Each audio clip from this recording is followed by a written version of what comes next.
ওই পুরুষকে একজন ভালো স্ত্রী, ভালো নারী নির্বাচন করতে হবে।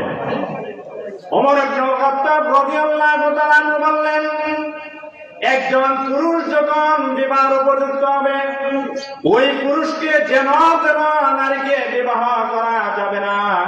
তার মধ্যে দিনদারিতা আছে কিনা দেখতে হবে, তার মধ্যে অবশ্যই দেখতে হবে আল্লাহওয়ালার বাপ আছে কিনা, দিনদারিতা আছে কিনা, নামাজের বাপটা আছে কিনা, আল্লাহর ভয় আছে কিনা, পরকালের ভয় তার মধ্যে আছে কিনা, দ্বীনি ইলম আছে কিনা, পরকাল মুখী আছে কিনা, সতী কিনা, সাথী কিনা, নেককার কিনা, তাহিরা কিনা, আবিদা কিনা, তাইয়্যিবা কিনা, নারীকে বাছাই করতে হবে। কারণ আপনারা সকলে জানেন কোথায় কোথায় টান মারে। ইমাম বুখারী রাহমাতুল্লাহ আলাইহি নাম আপনারা শুনছেন, সবাই শুনছেন না নি?